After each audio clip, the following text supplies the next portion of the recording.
केहू टीवी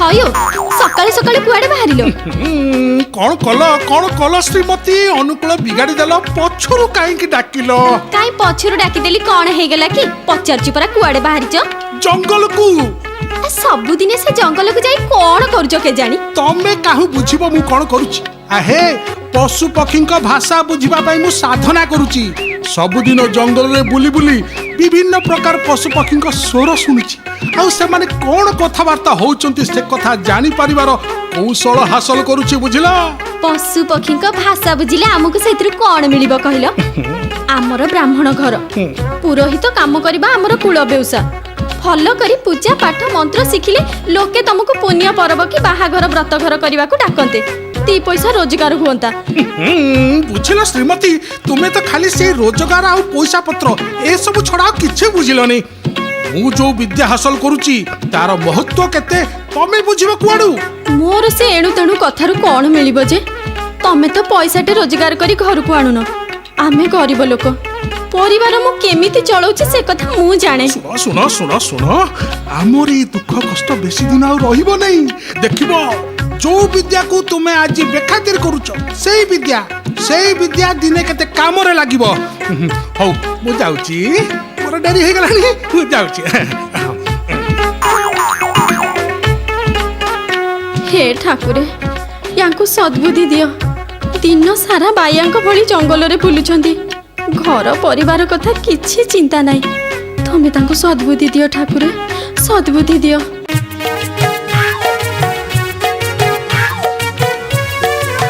कौन नना कुआड़े चललो बापा तमर कोन आ काम धंदा किछि नाही सब दिन ठीक एई समय रे एई बाटे रे मु गला बेले तमे एई गोटिए प्रश्न मते पचारछ मु कुआडे जाउची बोली आ मु तुमको उत्तर दउची मु बण को जाउची तमे कोन जानि न मु एई गोटिए धंदा धरिची बोली भलो करछ ना धरिछ जतबेले काम न सरीबा जाके छाड़ो ना छाडू नहीं धरिची जाओ जाओ नना बिचरा पशु पक्षी गुड़ाक तुमको चाहि बसिथिबे ना जाओ जाओ एमिति का आड़वाया मु कोउठी देखिनि रे अरे आड़ो भाया कौन कहूची भाई कह पूरा भाया अरे भाई तमे तो ब्राह्मण घरे जन्म हल पूजा पाठ विद्या न सिखी जंगल रे बुलछ काई कौन ना पशु पक्षी भाषा शिक्षा को साधना करूची केतेबेले बाघ भालू आपड़े जदि नना पड़ी जिवे तेबे एका थरके से सबु भाषा शिखई देबे छाड़ो भाई आमर सेतरु कौन जाउची हेले भाई गोटाए कथा मो मुंड को ढुकुनी अरे को कथा पशु पक्षी भाषा कौन मनीष बुझी पारे के जानी कौन खुड़ी ये पानी पे आसथिल कि हाँ तू जंगल रे जाळ आनिबा को जाइथिलु परा हाँ परा ककई को देखिली अच्छा खुड़ी ये ककई कौन मंत्र फंत्र साधना करुचंती कि काई नाही तो तमे मते लुचेला हबो खुड़ी मु परा सब दिन देखुची ककई गछ ऊपर को अनै खाली याऊ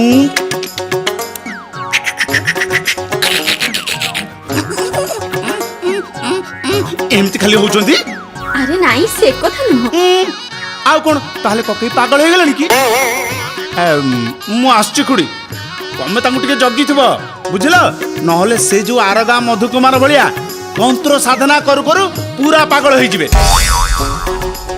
गाँर साई भाई समस्ते कहउचंदी से पागल हो गलेनी केते लोकंकटु आ केते थर ए गोटाई कथा सुनिबे ना आज से फेरंतु आज तांकर दिने को मोर दिन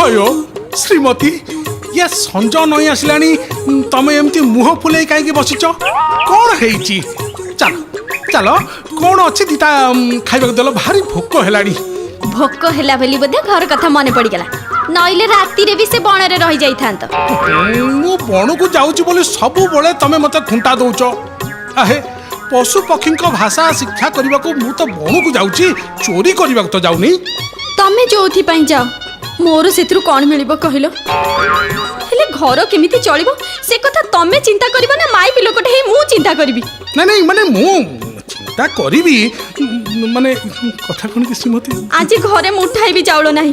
କିଛି ଗୋଟେ ଆଜି ଫଇସଲା କର। ଦେଖ ଶ୍ରୀମତୀ, ମୁଁ ଗୋଟେ ମାନେ ଉପାୟ ଚିନ୍ତା କରିଛି। କଣ? ଆମ ରାଜ୍ୟରେ ସିନା ବିଦ୍ୟାର ଆଦର ନାହିଁ, କିନ୍ତୁ ମୁଁ ଶୁଣିଛି ପଡ଼ୋଶୀ ରାଜ୍ୟର ରାଜା ବିଦ୍ୱାନ ବ୍ୟକ୍ତିମାନଙ୍କୁ ଖୁବ୍ ଆଦର କରନ୍ତି। ସେଥିପାଇଁ ତାଙ୍କ ରାଜସଭାରେ ବହୁ ବିଦ୍ୱାନ ପଣ୍ଡିତ ସ୍ଥାନ ପାଇଛନ୍ତି। ମୁଁ ସେଠାରେ ପହଞ୍ଚିଲେ ସେ ମୋତେ ନିଶ୍ଚୟ ଆଦର ସମ୍ମାନ ଜଣେଇବେ। ତମେ ତ ଗୋଟିଏ ଶ୍ଲୋକ ବି ଭଲ କରି ଶିଖିନ। ପଣ୍ଡିତଙ୍କ ପାଖରେ ତମର କି ଜ୍ଞାନ ଦେଖେଇବ? ମୁଁ ଯୋଉ ଜ୍ଞାନ ହାସଲ କରିଛି ତା ଆଉ କେହି ହାସଲ କରିନାହାନ୍ତି ଶ୍ରୀମତୀ। ମୁଁ ତ ମୋର କର୍ମ ଠିକ ରୂପେ କରିଛି।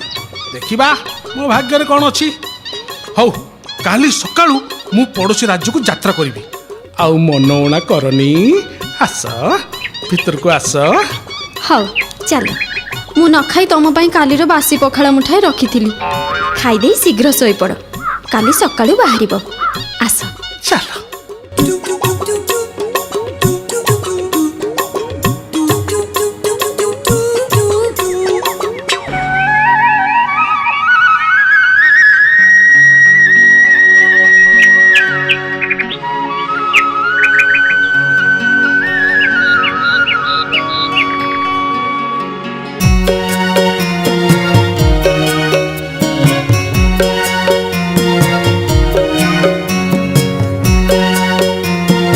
ବହୁତ ବାଟ ଚାଲି ଚାଲି ଭାରି ଥକା ଲାଗିଲାଣି। ନା, ଆଉ ଚାଲି ହବନି। ଭାରି କଷ୍ଟ ହଉଛି। ଯାଉଛି ଗଛ ମୂଳେ କିଛି ସମୟ ବିଶ୍ରାମ ନେଇଯିବି। ତାପରେ ପୁଣି ଯାତ୍ରା ଆରମ୍ଭ କରିବି। ରାଜ ଉଆସ ତ ଆଉ 2 କୋଶ ବାଟ ରହିଲା। ସନ୍ଧ୍ୟା ପୂର୍ବରୁ ହଁ ନିଶ୍ଚୟ ପହଞ୍ଚିଯିବି। ଯାଏ, ଆଗ ଟିକେ ବିଶ୍ରାମ ନେଇଯାଏ।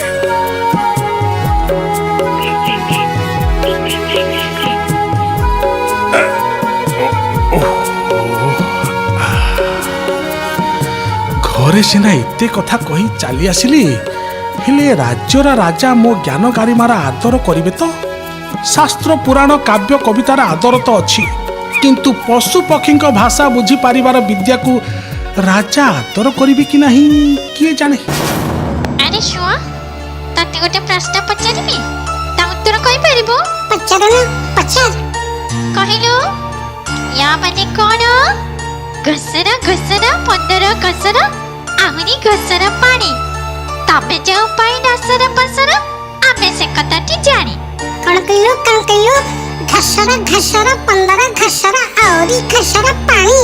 ତମେ ଯେଉଁ ପାଇଁ ନାସର ପସର, ଆମେ ସେ କଥାଟି ଜାଣି। ସରି, ये तो बड़ा विषम प्रश्न। या उत्तर ମୁଁ ଜାଣିନି। ତୁ ଜାଣିଛୁ ଯଦି ମତେ କହିଦେ। ମୁଁ ଜାଣିଛି ଯେ କହିବିନି। କହ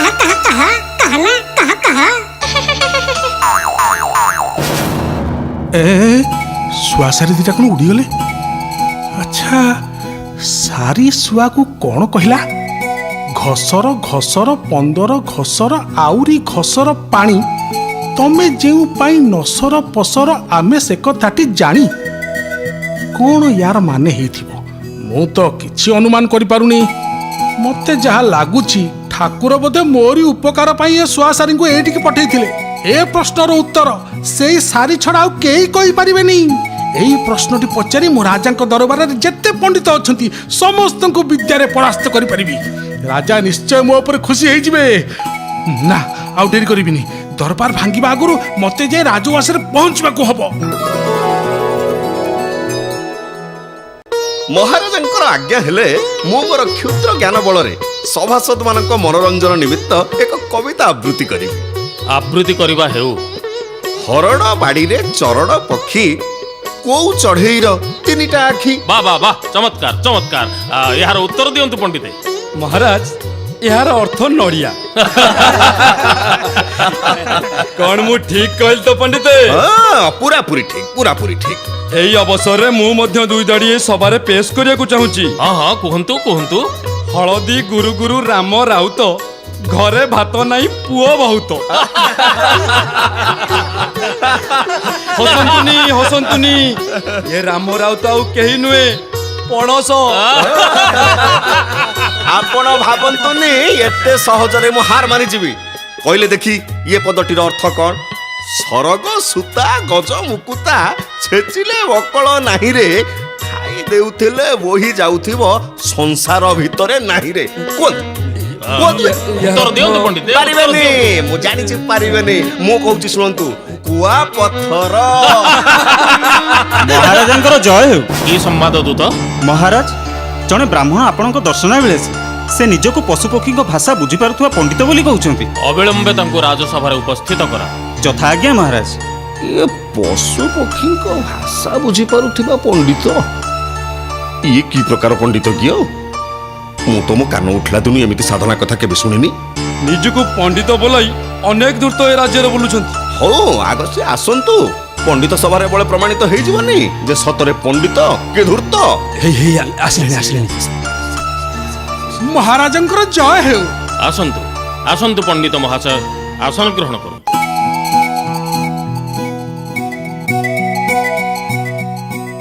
ହଁ ଏବେ କୁହନ୍ତୁ ଆପଣ କି ବିଦ୍ୟା ସାଧନା କରିଛନ୍ତି? ମହାରାଜ ମୁଁ ପଶୁପକ୍ଷୀଙ୍କ ଭାଷା ସମ୍ପର୍କରେ ବର୍ଷ ବର୍ଷ ଧରି ସାଧନା କରିଛି। ସେଇ ସାଧନାର ଫଳସ୍ୱରୂପ ମୁଁ ସେମାନଙ୍କର କଥାବାର୍ତ୍ତା ସହଜରେ ବୁଝିପାରେ। ଉତ୍ତମ ଅତି ଉତ୍ତମ। ମୋ ରାଜସଭାରେ ବହୁ ବିଦ୍ୱାନ ପଣ୍ଡିତ ରହିଛନ୍ତି କିନ୍ତୁ ଆପଣଙ୍କ ଭଳି କେହି ପଶୁପକ୍ଷୀଙ୍କ ଭାଷା ଅଧ୍ୟୟନ କରିନାହାନ୍ତି। ତେଣୁ ଆପଣଙ୍କ ଭଳି ବିଦ୍ୱାନକୁ ପାଇଲେ ମୋ ରାଜସଭାର ଐଶ୍ୱର୍ଯ୍ୟ ଆହୁରି ବୃଦ୍ଧି ହେବ। କିନ୍ତୁ ଆପଣ ଯାହା କହୁଛନ୍ତି ତାହା ଯେ ସତ୍ୟ ସେ କଥା ଆମ୍ଭେ ଜାଣିବୁ କିପରି? ମହାରାଜ ମୁଁ ରାଜଉଆସକୁ ଆସିବା ପଥରେ ହଳେ ଶୁଆ ସାରୀଙ୍କ କଥାବାର୍ତ୍ତା ଶୁଣିଲି। ସାରୀଟି ଶୁଆକୁ ଏକ ପ୍ରଶ୍ନ ପଚାରୁଥିଲା। ଯଦି ସାରୀଟିର ସେହି ପ୍ରଶ୍ନର ଉତ୍ତର ଏ ରାଜସଭାରେ ଉପସ୍ଥିତ ଥିବା କୌଣସି ବିଦ୍ୱାନ ଦେଇ ଦିଅନ୍ତି ତେବେ ମୁଁ ପରାସ୍ତ ହୋଇ ମୋ ରାଜ୍ୟକୁ ଫେରିଯିବି। ଆଉ ଯଦି କେହି ସେ ଉତ୍ତର ଦେଇ ନ ପାରନ୍ତି ତେବେ ତାର ଉତ୍ତର ଆପଣ ଦେବେ। ଆଉ ଆପଣ ଠିକ ଉତ୍ତର ଦେଲେ ଏ ରାଜସଭାରେ ଆପଣଙ୍କ ନିମିତ୍ତ ସ୍ୱତନ୍ତ୍ର ଆସନର ବ୍ୟବସ୍ଥା କରାଯିବ। ଆପଣଙ୍କୁ ପଦମର୍ଯ୍ୟାଦା ପ୍ରଦାନ କରି ମୁଁ ମୋର ସଭା ପଣ୍ଡିତ ରୂପେ ସସମ୍ମାନ ଗ୍ରହଣ କରିନେବି। ଏବେ ପ୍ରଶ୍ନଟି କ'ଣ ପଚାରନ୍ତୁ? ପ୍ରଶ୍ନଟି ହେଲା ଘସର ଘସର 15 ଘସର ଆଉରି ଘସର ପାଣି ତମେ ଯେଉଁ ପାଇ ନସର ପସର ଆମେ ସେ କଥାଟି ଜାଣି। ଏବେ ପଣ୍ଡିତ ମଣ୍ଡଳୀ ଏହାର ଅର୍ଥ କ'ଣ କୁହନ୍ତୁ? ନବାଗତ ପଣ୍ଡିତ ମହାଶୟ କ'ଣ କହିଲେ ଆପଣ? ଆଉଥରେ ଶୁଣନ୍ତୁ। ଶୁଣନ୍ତୁ ମହାରାଜ ଘସର ଘସର 15 ଘସର ଆଉରି ଘସର ପାଣି ତମେ ଯେଉଁ ପାଇ ନସର ପସର ଆମେ ସେ କଥାଟି ଜାଣି। ଇଏ ତ ବଡ଼ ଜଟିଳ ଧନ୍ଦା। ବୁଝିଲେ ପଣ୍ଡିତେ ହଁ ଏ ପଶୁପକ୍ଷୀଙ୍କ କଥାର ଅର୍ଥ ସେଇ ପଶୁପକ୍ଷୀ ଜାଣିଥିବେ, ମତେ ଜଣା ନାହିଁ। ତଥାପି ଏହାର ଉତ୍ତର ଦେଇ ନ ପାରିଲେ ଆମେ ମହାରାଜଙ୍କ ନିକଟରେ ଲଜ୍ଜିତ ହେଇଯିବା। ଠିକ କହିଛନ୍ତି ଆପଣ। ଏହାର ଅର୍ଥ ଖୋଜି ବାହାର କରିବା ପାଇଁ ଆମକୁ କିଛି ସମୟ ଦରକାର। ବରେଣ୍ୟ ପଣ୍ଡିତ ମଣ୍ଡଳୀ କ'ଣ ଭାବୁଛନ୍ତି ଆପଣମାନେ? ମହାରାଜ ଯାହା ଜଣା ପଡୁଛି ଇଏ ମହାଶୟ ପଶୁପକ୍ଷୀଙ୍କ ଭାଷା ବିଦ୍ୟା ହାସଲ କରିଛନ୍ତି। ତେବେ ଇଏ ଧନ୍ଦାଟିର ଅର୍ଥ ବାହାର କରିବା ପାଇଁ ଆମକୁ କିଛି ସମୟ ଦରକାର ମଣିମା। ଆମେ ଆମ ଜ୍ଞାନ ତଥା ବୁଦ୍ଧି ବଳରେ ନିଶ୍ଚୟ ଏହାର ଅର୍ଥ ବାହାର କରିବୁ। ହଁ ମଣିମା। ଠିକ ଅଛି। ଆଜି ତ ସଭାଭଙ୍ଗର ସମୟ ହେଇଗଲାଣି। ଆପଣମାନେ ଆସନ୍ତାକାଲି ଏହାର ଅର୍ଥ ବାହାର କରି ଏହି ସଭାରେ ପ୍ରକାଶ କରିବେ। ମୋର ପୁରାତନ ପଣ୍ଡିତ ମଣ୍ଡଳୀ ଏବଂ ଏହି ଆଗନ୍ତୁକ ଅତିଥିଙ୍କ ମଧ୍ୟରେ ଜ୍ଞାନଯୁଦ୍ଧ ଆସନ୍ତାକାଲି ପର୍ଯ୍ୟନ୍ତ ସ୍ଥଗିତ ରହିଲା। ରାଜବାଟୀର ଅତିଥିଶାଳାରେ ଆଗନ୍ତୁକଙ୍କ ପାଇଁ ରାତ୍ରି ବିଶ୍ରାମର ବ୍ୟବସ୍ଥା କରାଯାଉ। ଆଜି ଏହିଠାରେ ସଭାଭଙ୍ଗ ହେଲା।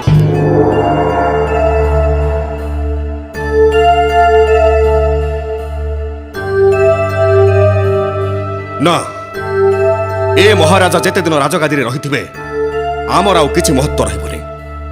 ସାରା ରାଜ୍ୟରେ ହୁରି ପଡ଼ିଛି ରାଜା ବିଦ୍ୟାର ଆଦର କରନ୍ତି, ଉତ୍ତମ ପ୍ରଜାପାଳକ, କିନ୍ତୁ ଆମକୁ କେହି ପ୍ରଶଂସା କରୁନାହାନ୍ତି। ଠିକ କହିଛନ୍ତି ମନ୍ତ୍ରୀ ମହୋଦୟ। ଆମେ ଯେପରି ଭାବରେ ଅବହେଳିତ ହୋଇ ପଡ଼ି ରହିଛେ ସେପରି ରହିବାରେ କୌଣସି ମୂଲ୍ୟ ନାହିଁ। ପଦ ଅଛି କିନ୍ତୁ ମର୍ଯ୍ୟାଦା ନାହିଁ। ଆପଣ ଠିକ କଥା କହିଛନ୍ତି ସେନାପତି। ବୁଢ଼ା ରାଜା ଥିଲାବେଳେ ମୋତେ କେତେ ମର୍ଯ୍ୟାଦା ମିଳୁଥିଲା। ସମସ୍ତ ବିଷୟରେ ସେ ମୋର ପରାମର୍ଶ ଲୋଡୁଥିଲେ। କିନ୍ତୁ ବର୍ତ୍ତମାନର ରାଜା ତ ପଣ୍ଡିତମାନଙ୍କ ପରାମର୍ଶ ଗ୍ରହଣ କରୁଛନ୍ତି। ମନ୍ତ୍ରୀ ହେଇ ମଧ୍ୟ ମୋର କୌଣସି ମୂଲ୍ୟ ନାହିଁ। ଆପଣଙ୍କ ଭଳି ମୋର ମଧ୍ୟ ଦୁରବସ୍ଥା। ରାଜ୍ୟରେ ଶାନ୍ତି ବିରାଜମାନ କରିଛି। ପ୍ରଜାମାନେ ଆନନ୍ଦରେ କାଳ କାଟୁଛନ୍ତି। ବିଦ୍ରୋହ ନାହିଁ। ପଡ଼ୋଶୀ ରାଜା ମଧ୍ୟ ଆମ ଏ ରାଜାଙ୍କ ବିଦ୍ୟା ଓ ବୁଦ୍ଧିରେ ଏତେ ମୁଗ୍ଧ ଯେ ସେ ଆମ ରାଜ୍ୟର ବନ୍ଧୁ ପାଲଟି ଯାଇଛନ୍ତି। ଏ ରାଜା ଶାସନଭାର ଗ୍ରହଣ କଲା ବେଳଠୁ ଗୋଟିଏ ମଧ୍ୟ ଯୁଦ୍ଧ ହେଇନି। ମୋର ଖଣ୍ଡାରେ କଳଙ୍କି ଲାଗିଗଲାଣି। କି ହୋ କଳଙ୍କି ଲାଗିବନି? ଇଏ ଖଣ୍ଡାଟା ବ୍ୟବହାର ହଉଥିଲେ ସିନା ଚକଚକ ଦୁସନ୍ତା। ଆହେ ଆମ ବୁଢା ରାଜା ଥିଲାବେଳେ କେତେ ଯୁଦ୍ଧ ହଉଥିଲା। ଏବେ ତ ଖାଲି ଏ ରାଜା ଅମଳରେ କଣ ସାହିତ୍ୟ ଚର୍ଚ୍ଚା ଚାଲିଛି, ସାହିତ୍ୟ ଚର୍ଚ୍ଚା ଆଉ। ଆପଣ ଠିକ କହିଛନ୍ତି ବିଦୂଷକ ମହାଶୟ। ଆହେ ମୁଁ କଣ କେବେ ଭୁଲ କହେ ନା କଣ? ହେଲେ ମୋ ଅବସ୍ଥା କୋଉ ଭଲ ଅଛି ଯେ? ବୁଢା ରାଜାଙ୍କୁ କେତେ ଚାଟୁ ବାକ୍ୟ କହି କହି ହସେଇ ହସେଇ ବେଦମ କରୁଥିଲି। ଦିନେ ଦିନେ ହସି ହସି ତାଙ୍କ ପେଟ ପୁରି ଯାଉଥିଲା ଯେ ଭୋକ ହଉନଥିଲା କି ଖାଇବା ଦରକାର ପଡୁନଥିଲା। ଆଉ ଏ ରାଜାଙ୍କୁ ତ ପଣ୍ଡିତ ମାନେ ମନୋରଞ୍ଜନ ଯୋଗେଇ ଦଉଛନ୍ତି। ମୋର ଆଉ କଣ ଦରକାର ଅଛି ଯେ? କିଛି ନ କହି ମୁଁ ତ ଚାଟୁ ବାକ୍ୟ କହିବାର କଳା ପୁରାପୁରି ଭୁଲି ଗଲିଣି। ମୁଁ ଯାହା ଦେଖୁଛି ଏ ରାଜା ଯଦି ଆଉ କିଛି ଦିନ ରହିବେ ଆମର ମୂଲ୍ୟ ଆଉ କିଛି ରହିବ ନାହିଁ। ଆପଣ ଠିକ କଥା କହିଛନ୍ତି ବିଦୂଷକ ମହାଶୟ। ଏ ମହାରାଜ ଯେତେ ଦିନ ରାଜ୍ୟ ଶାସନ କରିବେ ଆମ ଭବିଷ୍ୟତ ସେତେ ଅନ୍ଧକାର ହେଇଯିବ। ରାଜଗାଦିରୁ ସେ ନ ହଟିବା ଯାଏ ଆମ ଭାଗ୍ୟର ପରିବର୍ତ୍ତନ ହବନି।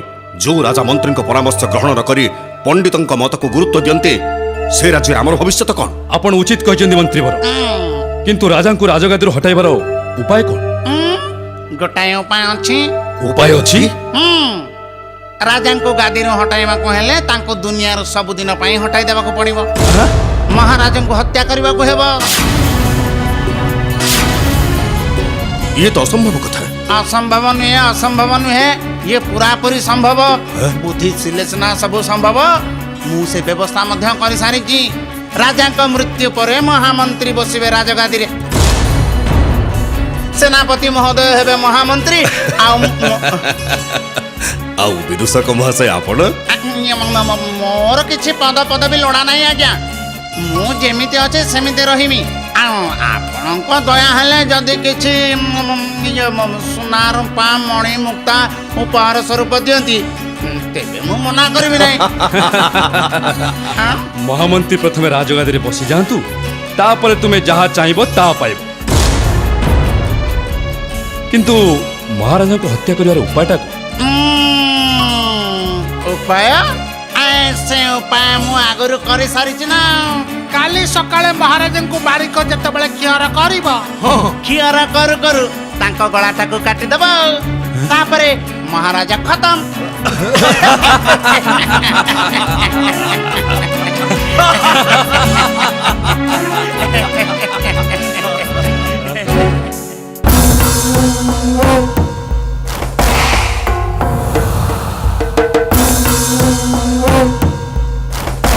ମନ୍ତ୍ରୀ ଆଉ ବିଦୂଷକଙ୍କର ଆଦେଶ। ମୋତେ ଆଜି ମହାରାଜାଙ୍କର ଗଳା କାଟିବାକୁ ପଡ଼ିବ। ଖୁରଟାକୁ ଭଲ କରି ଘଷି ଦିଏ।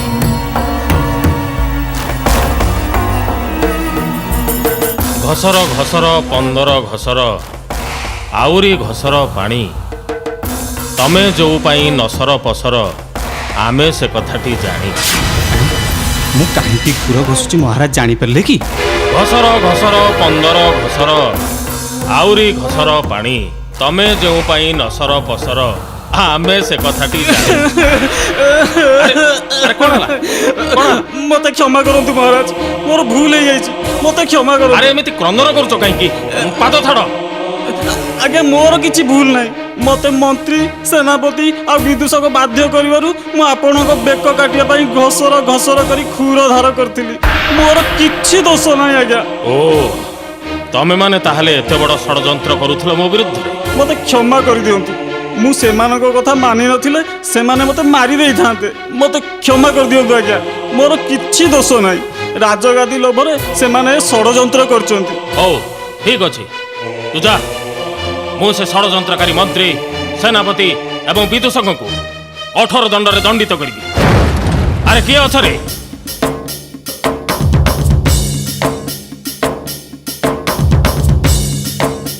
ମହାରାଜାଙ୍କର ଜୟ ହେଉ। ଯାଅ ଦୂତ, ସସମ୍ମାନ ସେ ନବାଗତ ପଣ୍ଡିତଙ୍କୁ ରାଜସଭାକୁ ପାଛୋଟି ଆଣ। ମୋତେ ହତ୍ୟା କରିବା ପାଇଁ ଷଡ଼ଯନ୍ତ୍ର ଚାଲିଥିବା ବିଷୟ ମୁଁ ଜାଣିପାରିନଥିଲି। ମୋ ରାଜ୍ୟର କୌଣସି ଗୁପ୍ତଚର ମଧ୍ୟ ତାହା ଜାଣିପାରିଲେ ନାହିଁ। କିନ୍ତୁ ସେ ଦୂରଦେଶୀ ପଣ୍ଡିତ ବହୁ ପୂର୍ବରୁ ଏହା ଜାଣିପାରି ପ୍ରଶ୍ନ ମାଧ୍ୟମରେ ସୂଚନା ପ୍ରଦାନ କଲେ। ତାଙ୍କରି ପାଇଁ ଆଜି ମୁଁ ଜୀବନ ଲାଭ କରିଛି।